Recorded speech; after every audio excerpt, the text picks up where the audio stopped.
আসসালামু আলাইকুম। যারা দেশ এবং দেশের বাইরে থেকে আমাদের ভিডিওটি দেখছেন সবাইকে জানাই আন্তরিক শুভেচ্ছা অভিনন্দন। তো আমরা চলে এসেছি বোন, আপনার নামটা কি জানি?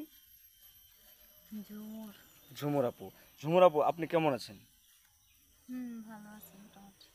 এরই মধ্যে আপনার বিষয়ে একটা কথা শুনেছি, আপনি নাকি আপনাকে যে বিয়ে করবে সে নাকি বসে বসে খাবে, আপনি নাকি তাকে ইনকাম করে খাওয়াবেন। আসলে গল্পটা কিন্তু এভাবে হয় নাই।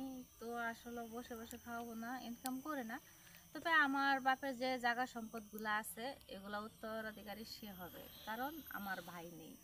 ও, আপনার বোনও নেই? না, কেউ নেই, আমি একা। ও আচ্ছা আচ্ছা আচ্ছা আচ্ছা। তো তাহলে মানুষে ভুল শুনেছে। হ্যাঁ, তো আপনি কেমন ছেলে পছন্দ করেন, বা কেমন ছেলে হলে আপনি বিয়ে করবেন, সেই বাড়ির জামাই হতে পারবে? আমি ভালো মনের একটা ছেলে চাই, যে মানে গড় জামাই হিসাবে। কারণ আমার বাপের অর্থ সম্পদ তো আর কম রাখা যায় নাই। কারণ আমার একটা মা আছে, ওই মার মাইনা নিয়ে যদি গড় জামাই হিসেবে থাকতে পারে এমন কোনো যদি ছেলে থাকে তাহলে আমি বিয়ে করবো। না, অনেকেই যারা বুঝে যে ঘর জামাই থাকলে সে অনেকভাবে লাঞ্ছিত হয়, বঞ্চিত হয়, টর্চার হওয়ার আশঙ্কা আছে কিনা? না না, কে করবে? আমার বাবা নেই, বাবা মারা গেছে, মা বৃদ্ধ। আমি একজন একাই। এই যে এই বাড়িটার ভিতরে, পুরা বাড়ির ভিতরে আমি একাই থাকি আমার মারে নিয়ে।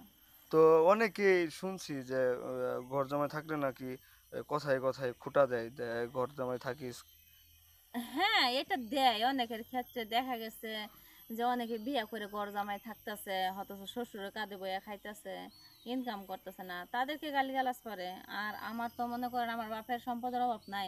ধানের জমি আছে পরে 15 কাঠা, তারপরে আবার মনে করে আমাদের ফিশারি আছে।